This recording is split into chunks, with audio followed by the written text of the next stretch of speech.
शुरू कीजिए। हाँ। नमो अरहन्ताणं नमो सिद्धाणं नमो आयर्याणं नमो वज्रायाणं नमो लोये सहस्राहुणम्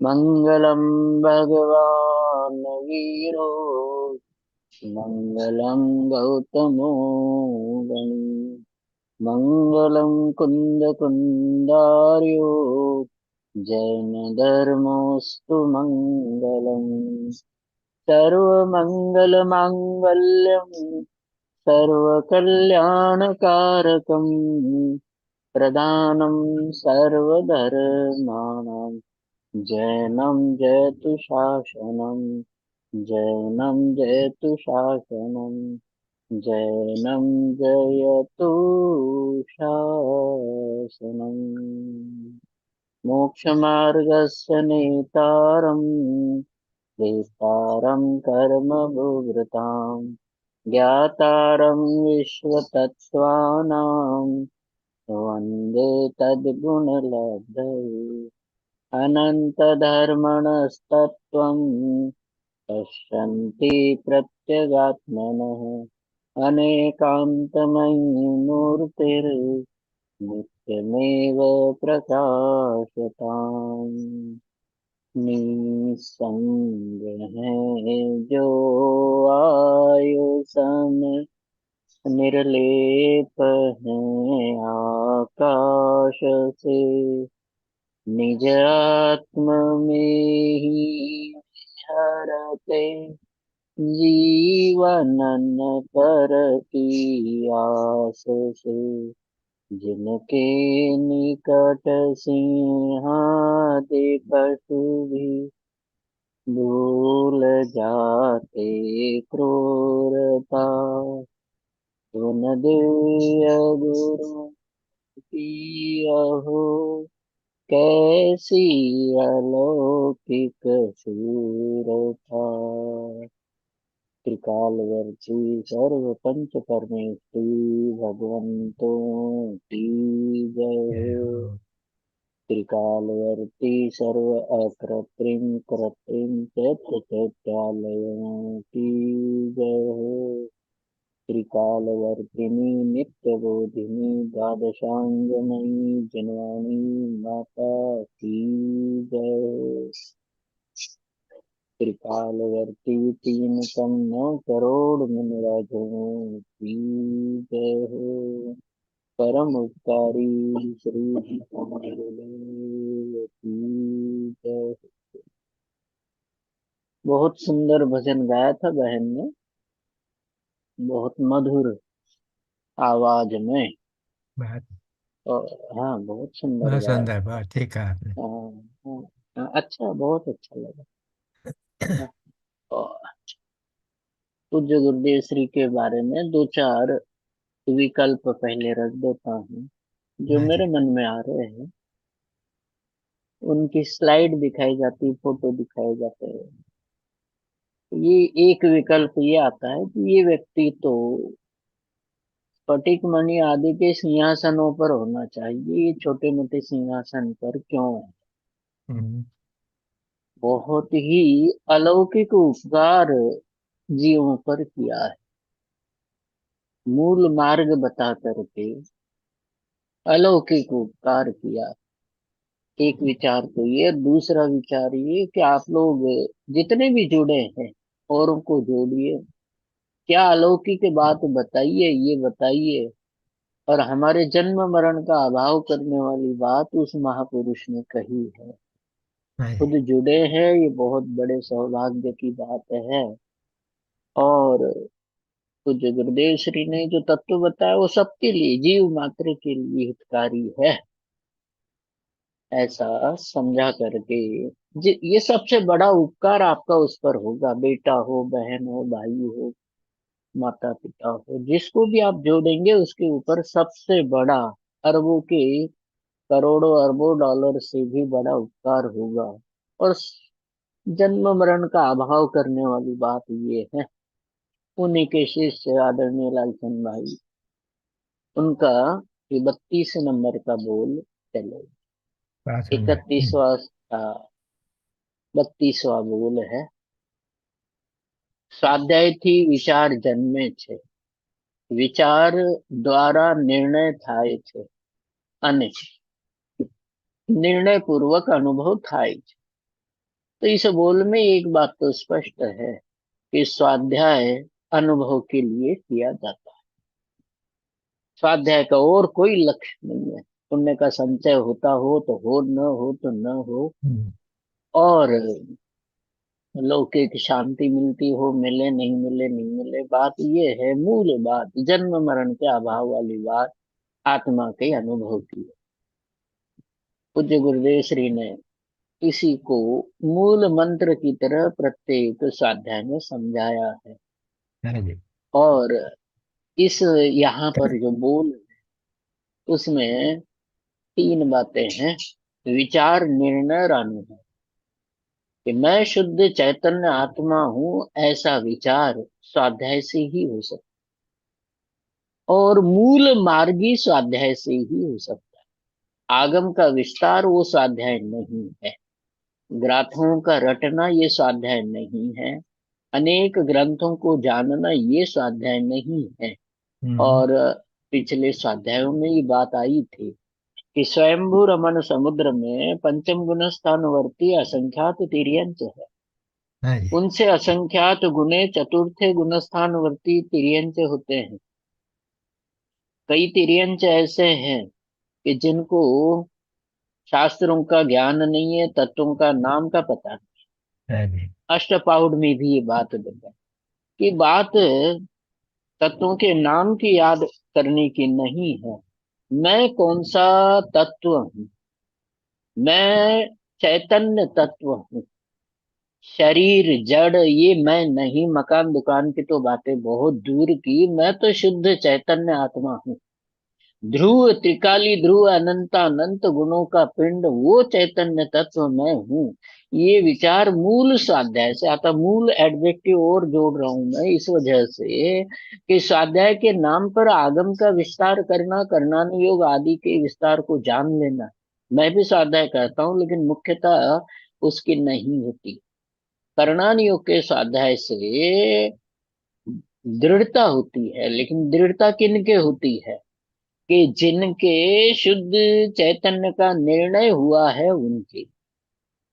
त्रिकालीय शुद्ध चैतन्य आत्मा की दृढ़ता, त्रिकालीय शुद्ध चैतन्य आत्मा ही मैं हूँ, ये विचार स्वाध्याय से जन्म लेता है, तो समझना हमारे कुछ स्वाध्याय हुआ है। तो यहाँ स्वाध्याय थी, इसके दो अर्थ कर सकते हैं। स्व अध्याय, निज चैतन्य के परिणामों की आ, आज गोष्ठी थी जयपुर के अच्छा। पास चूलगिरी जगह, वहां पर। मैं भूल गया, सॉरी सबके लिए, क्योंकि आज मुझे ध्यान में भी नहीं आया कि आज संडे है और ये है। वहां गोष्ठी थी। कोई बात गोष्ठी नहीं। में, हाँ, वहां जी। गोष्ठी में बात ये आई थी, हाँ जी। अनुयोग के ऊपर गोष्ठी। 4 अनुयोग की बात है। तो वहां अनुयोग में टोडरमल जी ने 304 नंबर मोक्ष प्रकाशक 304 पेज पर ऐसा लिखा है कि अपने परिणामों का विचार करके ग्रंथों का चयन करना चाहिए। मुमुक्षु को चैतन्य आत्मा के अलावा और कोई बात रुचती नहीं, जचती नहीं, अच्छी नहीं लगती। सच्चे मुमुक्षु का लक्षण आप तय कर लेना, जितनी भी हम लोग सुन रहे हैं, कि हम सुने तो केवल उसका प्रयोजन भी ध्यान में रखें। कि यदि चैतन्य आत्मा, और यही बात पद्मनंदी आचार्य ने पद्मनंदी पंचविंशतिका के लिए लिखी है कि भव्य जीव कौन है। रोचन सार में की टीका में तो ऐसा विचार लिखा है अमृत चंद्राचार्य ने कि पुण्य पाप में भेद करे वो जीव अभव्य है। बहुत बड़ी बात लिखी हाँ। कि पुण्य पाप में भेद करे वो जीव अभव्य है। क्योंकि भेद वही करता है जिसको दोनों में से कोई एक अच्छा लगता है, ये उसका आशय है। एक पद्मनंदी पंचविंश टीका में तत्प्रति प्रीति चित्तेन, जो गुरुदेव श्री इस बात को कई बार याद भी करते हैं कि तत्प्रति प्रीति चित्तेन, शुद्ध चैतन्य आत्मा के प्रति अपने अंतरंग के झुकाव की वजह से, जिसको अपना शुद्ध चैतन्य आत्मा ही अच्छा लगता है, प्रिय लगता है, उसकी चर्चा अच्छी लगती है। 8वें अध्याय में टोडरमल जी ने प्रथमान योग के बारे में लिखा है कि जिसको वीरता अच्छी लगती है तो वीर व्यक्तियों के चरित्र भी उसको अच्छे लगते हैं। हाँ जी, जिसको अंतरंग में अपना शुद्ध चैतन्य आत्मा प्रिय लगता है, उसको उसका स्वाध्याय भी बड़ा आनंददायक लगता है। ओ हो, कितनी अलौकिक बात मेरी है, मेरे बारे में है और मेरी ही है, ये ऐसी अंदर से रुचि उत्पन्न होती है। तो उस भव्य जीव का लक्षण पद्मनंदी आचार्य लिखते हैं कि जिसको शुद्ध चैतन्य आत्मा की बात प्रिय लगती है, अपना शुद्ध चैतन्य आत्मा शरीर से भिन्न दिखाई देता है, अनुभव होता है, वो तो सम्यक दृष्टि है। लेकिन जिसको चैतन्य आत्मा की बात प्रिय लगती है, दुनिया की कोई चीज, किसी भी प्रकार का पुण्य का उदय हो, वो प्रिय नहीं लगता है। लौकिक में कितना भी अच्छा परिग्रह इकट्ठा हो जाए तो भी उसको ऐसा ये जड़ दिखाई देता है। उसको उदाहरण समझना भरत चक्रवर्ती का, कि 6 खंड का राजा था, लेकिन अपने चैतन्य राजा उसको इतना प्रिय था कि 6 खंड का वैभव उसने क्षण भर में छोड़ दिया और अंतरंग में निराकुल होकर के अंतर्मुहूर्त काल के लिए अपने स्वरूप में लीन हो गए, केवल ज्ञान हो गया, और कोई महाव्रत आदि का नहीं, कोई स्वाध्याय भी नहीं। त्रिकाली शुद्ध चैतन्य आत्मा के लीनता के बल पर केवल ज्ञान प्राप्त किया। मेरा चैतन्य आत्मा तो वो है ना। हाँ तो हाँ उसको यहाँ स्व समझना, निश्चय से। स्वामी जी ने भी अर्थ किए, कहा वो स्वाध्याय याद नहीं आ रहा है। स्व मतलब त्रिकाली शुद्ध चैतन्य आत्मा अपना ही, अपनी ही आत्मा को और अपने आत्मा के आश्रय से परिणामों को। अब 12वीं गाथा है ना, जिसमें कोट की है एक गाथा आचार्य अमृतचंद्र देव ने, कि व्यवहार के अभाव से तीर्थ का नाश होता है और निश्चय के अभाव से तत्व का नाश होता है। कुशल भाई याद है? हाँ जी, हाँ जी। हाँ, ख्याल नहीं, गाथा मुझे कोई समझ, गाथा का नाम ख्याल नहीं है, लेकिन 12 नंबर हाँ। की गाथा, हाँ, बस। 12 नंबर की गाथा है। हम्म, जय जिनमयम पवज्जयी, यदि जिन मत का प्रवर्तन करना चाहते हो तो उसका हिंदी अर्थ ये है कि व्यवहार नय को मत छोड़ो, तीर्थ का नाश हो जाएगा। हाँ जी, और निश्चय नय को मत छोड़ो, तत्व का नाश हो जाएगा। बहुत तो जो, सुंदर। हाँ, ये आचार्य अमृतचंद्र देव ने भी कोट की हुई गाथा है, समय सार की 12वीं गाथा की, ठीक है। अब बात हम्म। तो ये थी।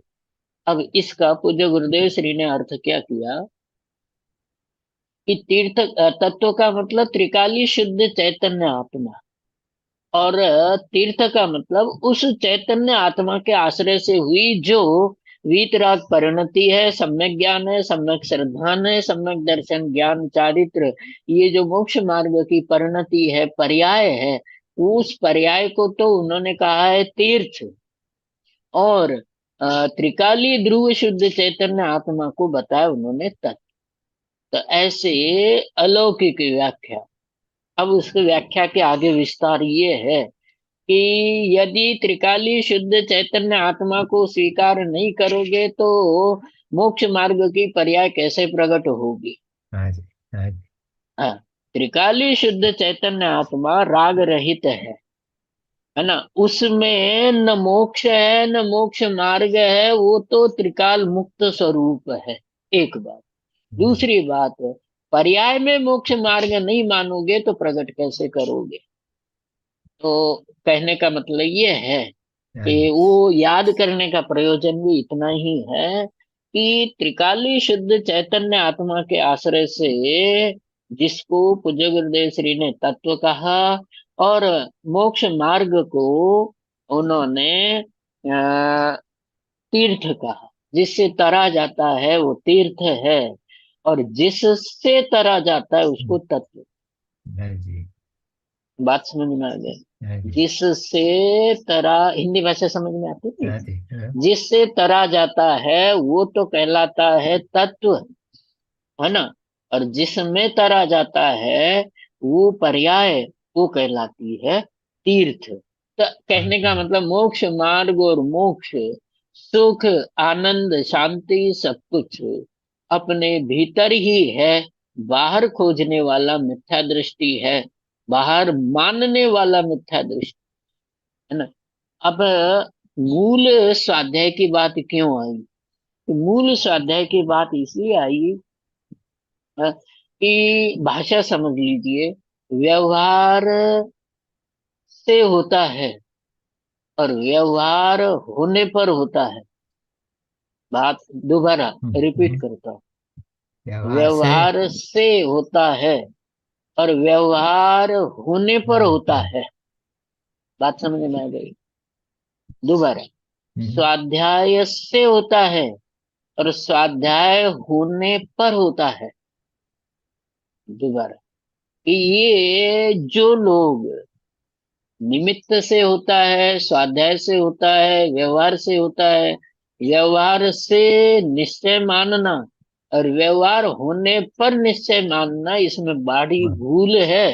हाँ जी। विचारों में फेर है। व्यवहार होने पर होता है और व्यवहार से होता है। जैसे हम स्वाध्याय के लिए बैठे तो हम्म।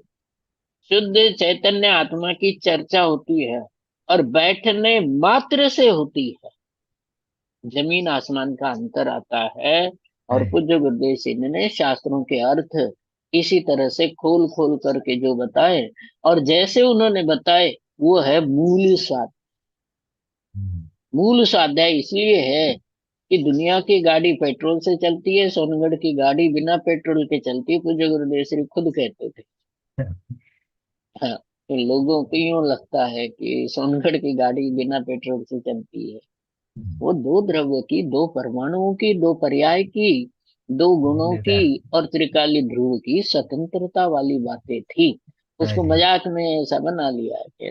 हाँ जी। प्रभु वहां तो दो द्रव्य की स्वतंत्रता की बात बताई थी, है ना। कहने का अभिप्राय ये है हाँ जी। कि हाँ, त्रिकाली शुद्ध चैतन्य द्रव्य पर्याय में नहीं आता, पर्याय त्रिकाली शुद्ध चैतन्य में नहीं जाती, लेकिन पर्याय उसकी ओर अपना मुंह करके अपने में वैसी रचना अनुभव करके वो मोक्ष मार्ग को जन्म देती है, मोक्ष मार्ग रूप होती है। तो यहाँ स्वाध्याय, केवल अभिप्राय मेरा इतना सा ही है कि ग्रंथों के अध्ययन को व्यवहार से स्वाध्याय समझना।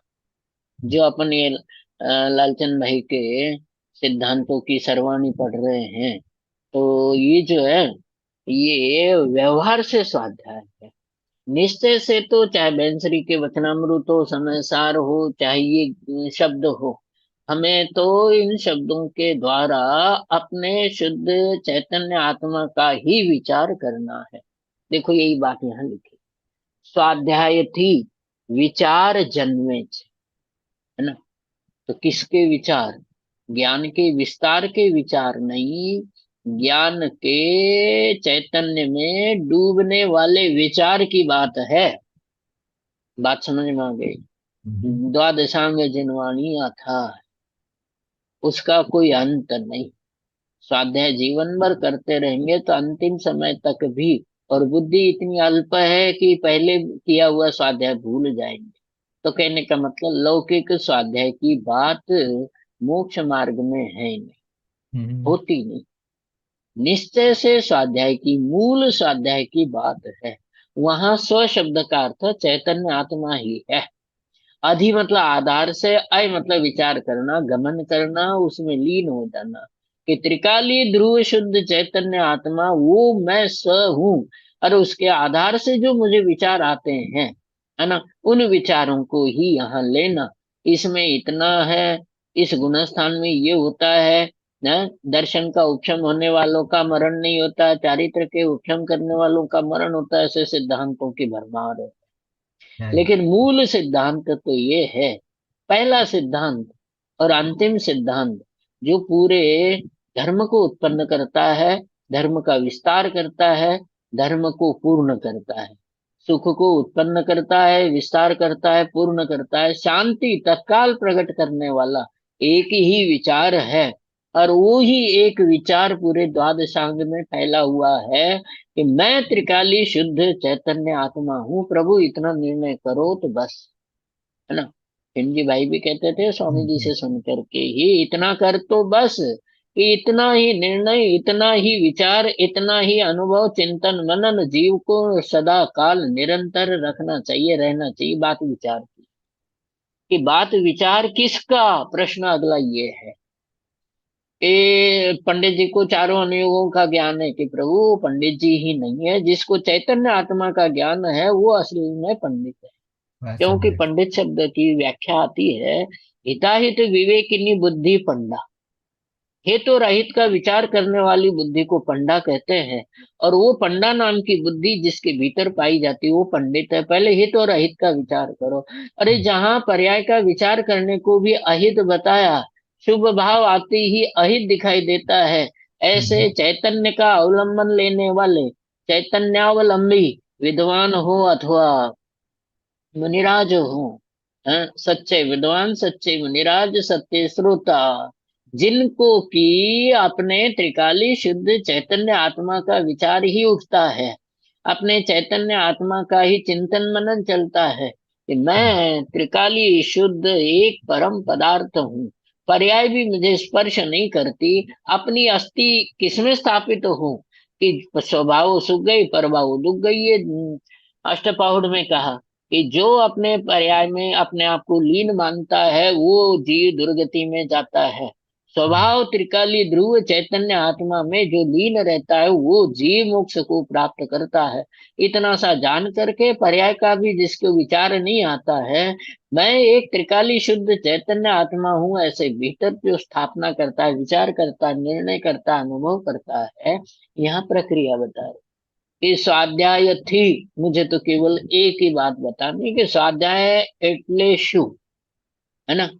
तो निश्चय से मैं त्रिकाली शुद्ध चैतन्य आत्मद्रव्य हूँ, यही एक वाक्य मात्र स्वाध्याय है द्वादशांग का।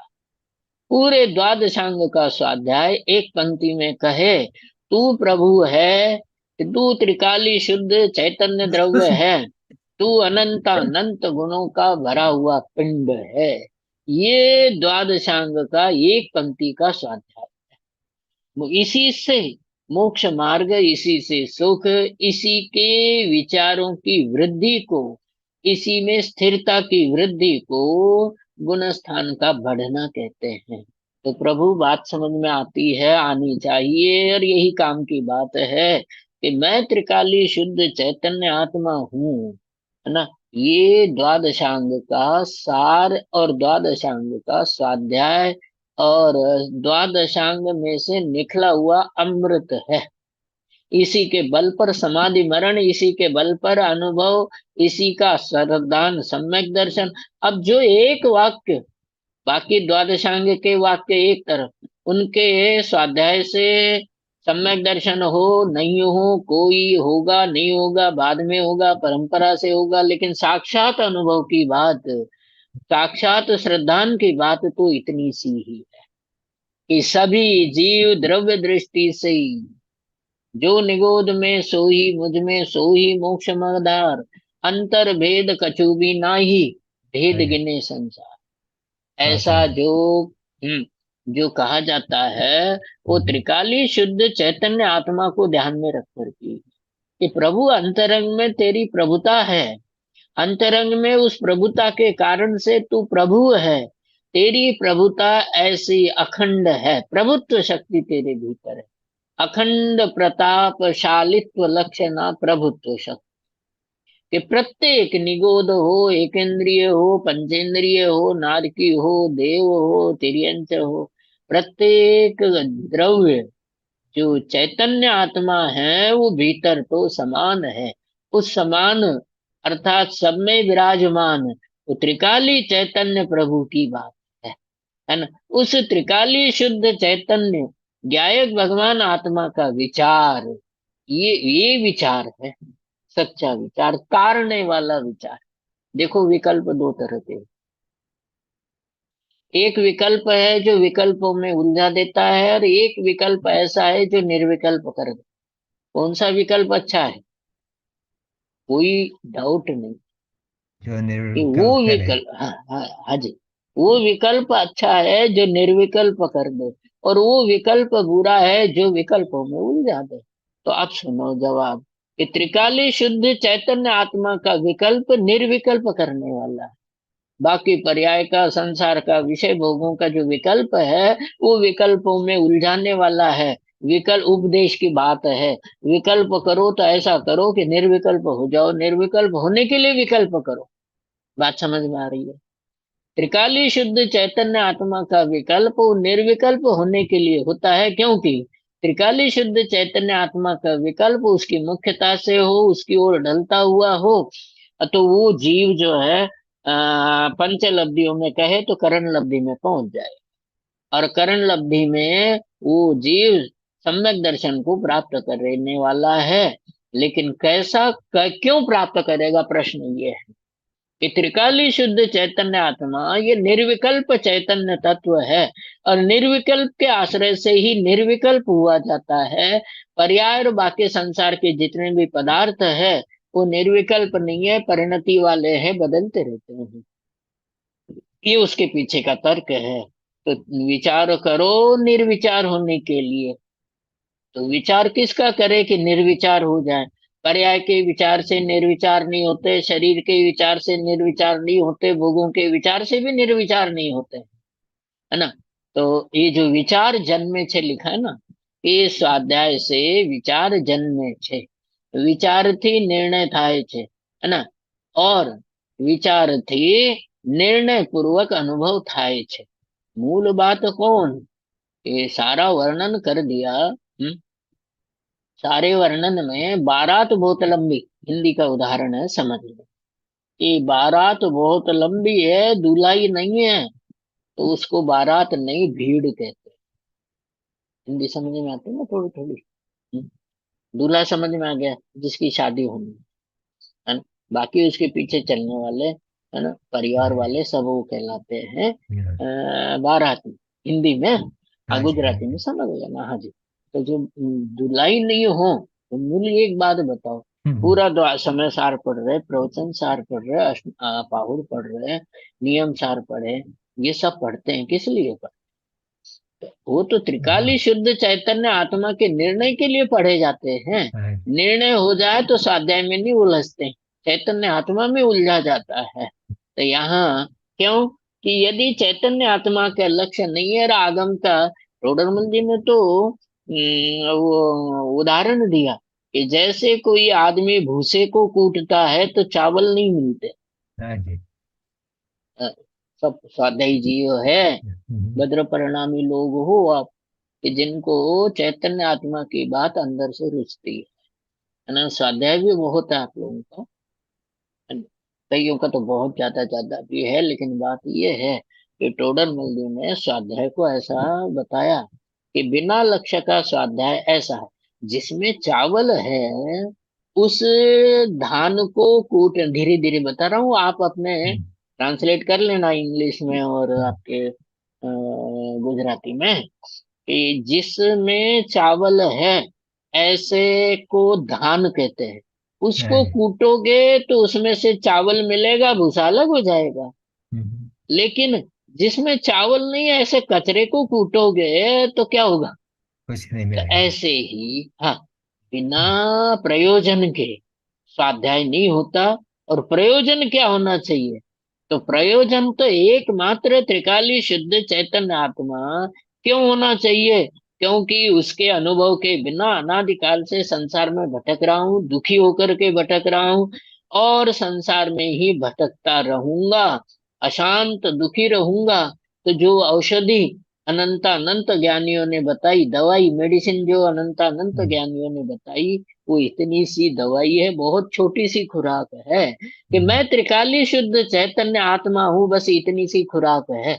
ये खुराक हम्म, शब्द है ना, छोटे मात्रा, इतनी एक डोज, है ना, इतनी सी डोज है। जो दुखों का अभाव करती है, कि मैं त्रिकाली शुद्ध चैतन्य आत्मा हूँ, इतनी सी डोज वो दुखों को दूर करती है। तो त्रिकाली शुद्ध चैतन्य आत्मा का विचार वो वास्तव में विचार है। उसके अलावा अपने बारे में टोडरमल जी ने और लिखा कि मोक्षार्थ प्रकाशक में, कि स्वाध्याय करने से पहले श्रोता का लक्षण सुन लो। तो बोले पहला ही पहला लक्षण मैं कौन हूँ, ये विचार जिसको आता है वो वास्तव में मुमुक्षु है ना। हम्म, मोना का सदस्य है वो, पहला हम्म, सदस्य जिसको ये विचार आता है कि मैं कौन हूँ। और मैं मैं कौन हूँ। कौन हूँ इसका सरल सा निर्णय है, व्यवहारी जन शरीर को अपना मानते हैं वो हम्म, बहिरात्मा है। हम्म, त्रिकाली शुद्ध चैतन्य में अपने अस्तित्व को खोजने वाला, त्रिकाली शुद्ध चैतन्य आत्मा हूं मैं ऐसा अनुभव करने वाला जीव, ऐसा मानने वाला, श्रद्धा में ऐसा विचार करने वाला जीव, है ना। तो स्वामी जी की चर्चा फिर कभी बताऊंगा आपको, कि ये सात तत्व की श्रद्धा, है ना, ये उसको सम्यक दर्शन कहते हैं, ज्ञान प्रधान। स्व और पर ये भी ज्ञान प्रधान कथन है। श्रद्धा पूर्वक कथन करे तो मैं तो त्रिकाली शुद्ध चैतन्य आत्मा हूँ, इसी का नाम सम्यक दर्शन है। ये निश्चय सम्यक दर्शन है, ये मोक्ष मार्ग है। मोक्ष मार्ग को सुख शांति आनंद का मार्ग कहो, या यूं कहो कि संसार से मुक्त होने का उपाय है। टोडर मुंडी ने 304 नंबर के पेज पे लिखा है, जो इस बोल से जुड़ी हुई बात है, कि वो ये है कि मोक्ष मार्ग के उपायों में आगम का सेवन एकमात्र पहला उपाय बताया, समझ में आ गई। आगम ने ये बताया, आगम क्या है कि तीर्थंकरों के विचार है। आगम क्या है कि गणधरों की रचना है। आगम क्या है कि आचार्यों की वाणी है, रचनाएं हैं। उस आगम में क्या, कि तू त्रिकाली शुद्ध चैतन्य आत्मा है, वो जगह जगह लिखा। बात समझ में आ गई। जैसे जिनवाणी, स्याद्वाद वाणी के हर वाक्य में स्यात शब्द जुड़ा हुआ है। स्यात शब्द जुड़ा हुआ नहीं हो तो जिनवाणी नहीं है। ऐसे ही मैं त्रिकाली शुद्ध चैतन्य आत्मा हूं, भले ही व्यवहार से ऐसा कहा जाता है, लेकिन व्यवहार अभूतार्थ है। निश्चय से ऐसा कहा जाता है, निश्चय से भले ही ऐसा कहा जाता है, लेकिन मैं तो निर्विकल्प चैतन्य तत्व, ऐसा मुझ में निश्चय का व्यवहार तो है नहीं, लेकिन निश्चय का विकल्प भी नहीं। तो अभिप्राय केवल इसका आशय इतना ही समझ लेना, कि स्वाध्याय ये शब्द हमको क्या बताता है, कि स्वाध्याय शब्द ये बताता है कि तू तो त्रिकाली शुद्ध चैतन्य ज्ञायक प्रभु है, ये स्वाध्याय है। बाकी तो सब टोडरमल जी के अनुसार, कि पंडित जी को गाथाएं याद है ना, विद्वान को ये याद होना चाहिए, विद्वान को चारों अनुयोगों का ज्ञान होना चाहिए। अरे बहुत सारे कथन मिल जाएंगे, उसके भ्रम में मत फंसना आप, है ना। एक उदाहरण ये आता है कि विद्वान को चारों अनुयुगों का ज्ञान होना चाहिए। बातें सुनने में बहुत अच्छी लगती, होती नहीं है, ध्यान रखना।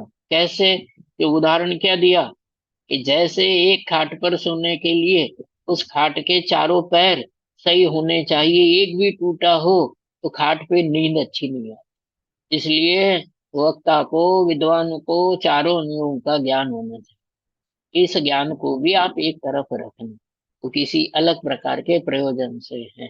मुक्ति का प्रयोजन तो एक ही विचार से सिद्ध होता है, कि मैं त्रिकाली शुद्ध आपके स्वाध्याय में मोना वाली कुछ बहन एक बार कह रही थी कि पंडित जी याद नहीं रहता है, कि प्रभु याद थोड़ी रखना है, जो है ना, उस है में है को स्थापित करना। लालचंद भाई का एक हिंद मतलब बोल है, कि जिसमें होता है वो मैं नहीं, हो जाता है वो मैं नहीं, जो हूं वो मैं हूँ। समझ में आ गई बात, भावार्थ समझ गई उसका, कि पर्याय में होता है, पर्याय होकर चली जाती है, वो मैं नहीं, है ना। अ, होना गया, जो होता है वो चला जाता है, मैं तो मैं रह गया, त्रिकाली। यही बात निहाल भाई के बोल में भी आती है। अब उन सबका सारांश केवल इतना है, कि पर्याय तो क्षण क्षण में बदलती है प्रभु, क्षण क्षण की पर्याय भी बदलती है, इसका नाम स्वाध्याय नहीं है। नहीं है, ये बात समझ में। अंत में बता दो ना कि अनुभव जिससे होता है वो स्वाध्याय है। और अनुभव कराने वाला स्वाध्याय ही वास्तव में स्वाध्याय है, नहीं तो बाकी स्वाध्याय तो जीव को भ्रमाने वाला है ना। बात समझ में आती है कि ये जो स्वाध्याय, जिसको स्वाध्याय कहते हैं, ज्ञान जिससे क्षण ज्ञान को ज्ञान कहते हैं, तो क्षणिक है। अनंत बार हुआ है, जब अनंत अनंत बार मुनि व्रत धारण किया है तो स्वाध्याय भी कितनी बार किया होगा। अनंत बार स्वाध्याय करते हैं जिनवाणी का, तब जाकर के एक बार मुनि व्रत धारण किया जाता है। ऐसा द्रव्य पन्ने का मुनि व्रत भी जीव ने अनंत अनंत बार धारण किया पंच परावर्तन में, अनादि के संसार में।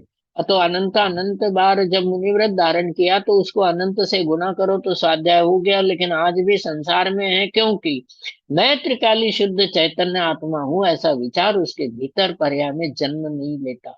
ये विचार यदि जन्म ले तो अल्प काल में मोक्ष चला जाएगा, इतनी गारंटी है, विश्वास है कि वो जीव। इसलिए स्वाध्याय का अर्थ केवल इतना ही समझना।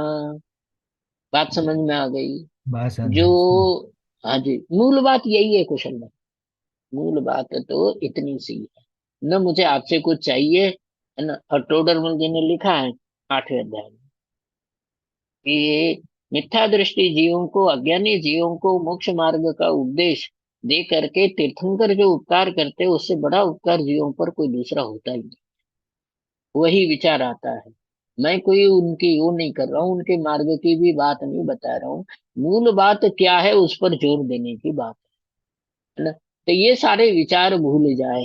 ये सारे विचार कैसे विचार है कि क्षणिक है, आएंगे, वो नष्ट हो जाएंगे, और बिना सम्यक दर्शन के पुण्य का बंद करा करके जीव को संसार में रुलाएंगे। लेकिन मैं त्रिकाली शुद्ध चैतन्य आत्मा हूँ, एवो जे विचार छे। ये विचार जीव को जन्म मरण का अभाव कराने वाला है। तत्काल निर्विकल्प निराकुल शुद्ध चैतन्य की अनुभूति कराने। तो स्वाध्याय विचार जन्मे। तो भाव समझना, ये नहीं है कि तीन लोक ऐसा होता है, जैन भूगोल ऐसा है, करणान योग ऐसा है, चरणान प्रभु उनका अनादर नहीं है। लेकिन आदर उसका जो पहले सम्यक दृष्टि बना दे। तर्क समझना। आदर उसका जो जीव को मिथ्या दर्शन से सम्यक दर्शन में लाए, अशांति से शांति के मार्ग पर लाए, और जो आकुलता पर्याय में होती है उससे निराकुल बनाए। वो विचार करना योग में नहीं। टोडरमल जी ने पेज नंबर उससे पहले के हैं, नंबर याद नहीं है, 8वें अध्याय में ही, कि दोष कल्पना निराकरण प्रकरण है। तो द्रव्यान योग के बारे में उन्होंने लिखा कि मूल मोक्ष मार्ग तो यहाँ है, द्रव्यान योग। कर्णान योग से देश नहीं। कर्णान योग को उन्होंने कहा कि समय हो विशेषण आदि है। कर्णान योग के लिए बताया कि दुर्गति से बचाएगा। प्रथमान युग के बारे में बताया धर्म मार्ग में लगा। लेकिन धर्म को उत्पन्न कौन कराएगा, कि वो तो द्रव्यान योग है, जो जीव को अपना भाव भाषण कराए, त्रिकाली शुद्ध चैतन्य आत्मा के स्वीकार कराए कि तू पामर नहीं, परमात्मा है, तू प्रभु है, तू दीनहीन नहीं, अनंत अनंत गुणों का पिंड है। ऐसा जो भाव भाषण कराता है वो द्रव्यान योग। और द्रव्यान योग से साक्षात मोक्ष की प्राप्ति होती है। तो इसके दूसरे अर्थ मत समझना कि कर्णान योग है यह है कि प्रभु जिसका उपयोग और जगह नहीं, मतलब और विषय भोगों के रमने की बजाय कर्णान योग में रमता है तो पुण्य का ही बंध होता है। कहने का मतलब ये है कि विशेषण जानना हो तो कर्णान योग से श्रद्धान की दृढ़ता होती है, और प्रथमान योग से स्वाध्याय की प्रेरणा मिलती है। चरणान योग से जीव हिंसा से, ये बाहर की हिंसा से बचता है, दुर्गति से बचता है, संक्लेश परिणामों से बचता है। लेकिन मूल बात तो द्रव्यान योग में है। और द्रव्यान योग में भी द्रव्य का अर्थ त्रिकाली शुद्ध चैतन्य आत्मा ही समझना, क्योंकि बाकी सब विस्तार है। एक तरफ अपना त्रिकाली शुद्ध चैतन्य आत्मा, बाकी पर्याय से लेकर के तीन लोक का वैभव विषय भोग सब, वो सब मैं नहीं, मैं तो त्रिकाली शुद्ध चैतन्य आत्मा हूँ। ऐसा जो जीव को अंतरंग से, है ना, चैतन्य माथी परिणमेली भावना, बेन श्री के वचनामृत में, कि चैतन्य में से, चैतन्य में परिणमित हुई जो भावना है, वो भावना वीतराग मार्ग है, मोक्ष मार्ग है, सुख का मार्ग है। त्रिकाली शुद्ध चैतन्य से निकली हुई जो भावना है, और त्रिकाली शुद्ध चैतन्य आत्मा के आश्रय से निकला हुआ जो विचार है, त्रिकाली शुद्ध चैतन्य आत्मा के आश्रय से निकली हुई जो पर्याय है, ये सब मोक्ष मार्ग के हैं। ये मोक्ष मार्ग रूप है प्रभु, यही मार्ग है ना। तो स्वाध्याय थी विचार जन्मे से। विचार कौन से? कि विचार, वो विचार जो मोक्ष मार्ग के अनुकूल हो। शरीर मैं हूं, ये मोक्ष मार्ग का अनुकूल विचार नहीं है, संयोग मात्र है। विषय भोगों में सुख है, ये तो विचार ही नहीं है, भ्रम है। और यही भ्रम जीव को अनादिकाल से चल रहा है। जब जब भी प्रसंगी पंचेंद्रिय पर्याय प्राप्त होती है, भ्रम नष्ट नहीं होता, इसलिए संसार में भटकता है। मैं त्रिकाली शुद्ध चैतन्य आत्मा हूं, ऐसा निर्णय होने पर भ्रम अपने आप मिट जाता है, नष्ट हो जाता है। और ऐसा भ्रम मिटने पर ये जीव सात भयों से मुक्त होता है। मुझे मरण नहीं, मैं तो त्रिकाली ध्रुव चैतन्य टंकोत्कीर्ण, स्वभावात अप्रचनात टंकोत्कीर्ण। बात समझ में आ गई? जब दूसरी गाथा में जीव के टंकोत्कीर्ण इस विशेषण की चर्चा की, तो मैं टंकोत्कीर्ण क्यों, तो उसमें उदाहरण, मतलब वो बताया कि टंकोत्कीर्ण शब्द उदाहरण के रूप में भी समझ सकते हैं। टाकी से उकेरे गए अक्षर मिटते नहीं, उदाहरण एक दो। ऐसे ही मैं टंकोत्कीर्ण हूं अक्षरों की तरह। क्यों? उसका हेतु दिया कि जीव ने भले ही विचार छोड़ दिया, लेकिन वस्तु ने अपना स्वभाव कभी नहीं छोड़ा। जीव ने विचार बदले, विचार छोड़े, विचार ग्रहण किए, लेकिन वस्तु ने कभी अपना स्वभाव नहीं छोड़ा। इसलिए अनादि अनंत एक रूप चैतन्य वस्तु टंकोत्कीर्ण रहती है। क्यों रहती है? क्योंकि उसने अपने स्वभाव को, टंकोत्कीर्ण स्वभाव को, अपने मूल स्वभाव को, ध्रुव स्वभाव को कभी नहीं छोड़ा। स्वभाव को नहीं छोड़ने के कारण से चैतन्य वस्तु टंकोत्कीर्ण है। समझ में आ गई प्रभु बात, है ना? ये टंकोत्कीर्ण क्यों है? कि स्वभाव को नहीं छोड़ा। तो जो त्रिकाल में स्वभाव को नहीं छोड़ता, ऐसा त्रिकाली ध्रुव द्रव्य और उस टंकोत्कीर्ण स्वभाव के विचार का नाम यहाँ पर विचार। नहीं आई बात समझ में?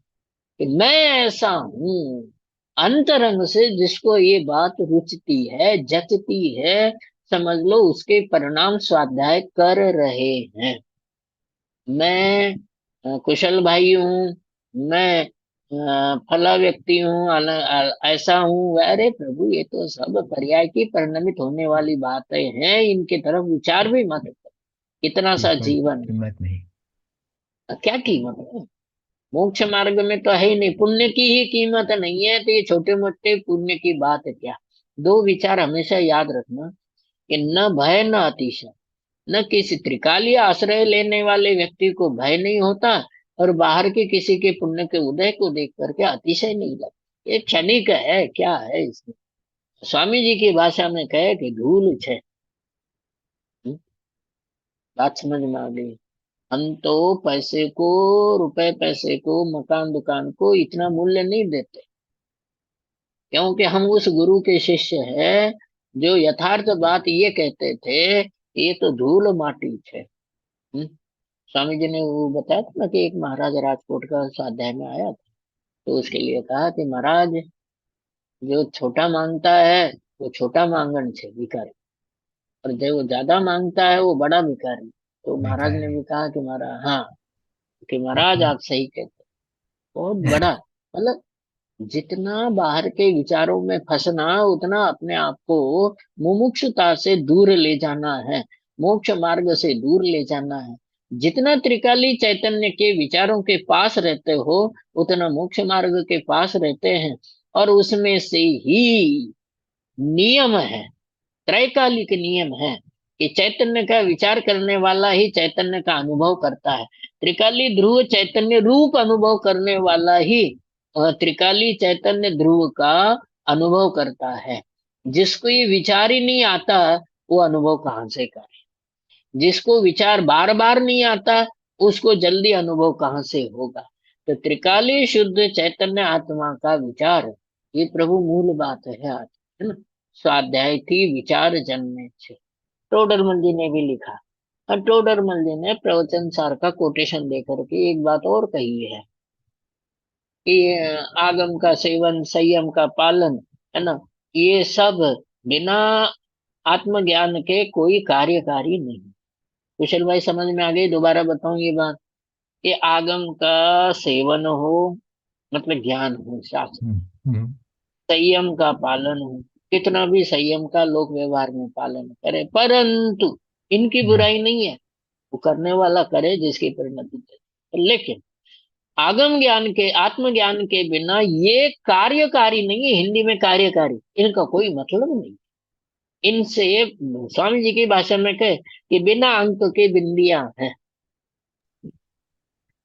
अपन भी जो स्वाध्याय हाँ कर जी। रहे हैं, ये जो शब्दों को पढ़ रहे हैं, सुन रहे हैं, इसमें भी चैतन्य आत्मा की ऊर्ध्वता नहीं है, मुख्यता नहीं है, प्रमुखता नहीं है, उसका लक्ष्य नहीं है, उसकी दृष्टि नहीं है। तो हम भी भूस को कूट रहे हैं, और हम भी स्वाध्याय तो कर रहे हैं, लेकिन बिना अंक के, शून्य की तरह। त्रिकाली चैतन्य के लक्ष्य से जो हम्म, विचार होता है, वो हम्म, वास्तव में सच्चा विचार है, सच्चा स्वाध्याय है। द्वादशांग का स्वाध्याय एक पंक्ति में इतना ही है कि तू प्रभु है, अंतरंग में देख, बात तू ही समझा। देव है। तू हाँ जी। देव नहीं, स्वामी जी जो भजन बताते थे कि तू ही देव नो देव, कि तू देव ही नहीं, देवों का देव भी तू है, तेरे भीतर विराजमान है। हाँ जी। ऐसा त्रिकाली शुद्ध चैतन्य द्रव्य, उसका जो विचार है, वो विचार ही वास्तव में सच्चा स्वाध्याय है। दूसरी भाषा में स्वाध्याय कर लिया, अब क्या समझ में आ गया? समझ में आ गया। स्वाध्याय थी जन्मे लो विचार, सोचे। हम्म इस स्वाध्याय से जन्मा हुआ विचार भी यही हाँ है। समझ में आ गई बात? हाँ कि जी। त्रिकाली शुद्ध चैतन्य गायक परमात्मा मैं हूँ, मेरे भीतर विराजमान है। मुझे वो समय सार की, यानी प्रवचन सार की 16वीं का, कि वो अनादि काल से षटकारक रूप से परिणमित हो रहा है, एक ही प्रकार से परिणमित हो रहा है, इसीलिए उसको स्वयंभू बताया। ऐसा स्वयंभू चैतन्य तत्व, स्वयंभू परमात्मा, स्वयंभू गायक देव मेरे भीतर विराजमान है ना। ये स्वाध्याय के बाद प्रकट हुआ विचार है। ये विचार स्वाध्याय से ही हुआ है, और स्वाध्याय के बाद भी यही विचार आया। बात समझ में आ गई? जो चौथे गुण स्थान में श्रावक है, गृहस्थ है, श्रावक संज्ञा पांचों गुण स्थान में गृहस्थ है, उससे पूछो तुम कौन हो, कि मैं त्रिकाली शुद्ध चैतन्य द्रव्य हूँ। और 14वें गुण स्थान वर्ती अनंत परमात्मा से भी पूछो, तो वो तुम कौन हो, कि मैं भी त्रिकाली शुद्ध चैतन्य आत्मा हूँ। जैसे चौथे गुण स्थान वाले ने जवाब दिया, वही मैं भी हूँ। तो स्वाध्याय के समय भी ये विचार, स्वाध्याय के बाद भी ये विचार। ये हाँ विचार जी। ऐसा है कि इसके बल पर समाधि मरण हो जाता बात है। समझा। हाँ जी। विचार द्वारा निर्णय થાય છે। जिसको त्रिकाली शुद्ध चैतन्य के विचार ही उत्पन्न नहीं होते हैं कि मैं त्रिकाली शुद्ध चैतन्य आत्मा हूँ, उसको फिर मैं त्रिकाली शुद्ध चैतन्य आत्मा हूँ ऐसा निर्णय भी नहीं होता है। ये नियम पूर्वक है ना। जिसको त्रिकाली शुद्ध चैतन्य आत्मा के विचार आते हैं, उसी को निर्णय होते हैं नियम पूर्वक। और ये मतलब सिद्धांत यही है, मार्ग यही है, माल यही है, और मार्ग भी यही। तू त्रिकाली शुद्ध चैतन्य आत्मा है, ये माल है। और तू त्रिकाली शुद्ध चैतन्य आत्मा, पर्याय में निर्णय कर, मार्ग यही है ना। तो ये जो निर्णय है, इस निर्णय पूर्वक अनुभव होता है। तो सारा सार इसमें आ गया अनुभव में। अनंत गुणों की परिणति अनुभव में प्रकट होती है। अनंत गुणों का निर्मल परिणमन अनुभव में प्रकट होता है। दुख का मार्ग अनुभव से समाप्त होता है और मोक्ष का मार्ग अनुभव से प्रारंभ होता है ना। तो अनुभव में ही सब कुछ है ना। अच्छा। अनुभव, हाँ, अनुभव ही रसकूप है, अनुभव ही मोक्ष स्वरूप है, वो अनुभव ही एकमात्र उपाय, एक एक एक एक एक उपाय।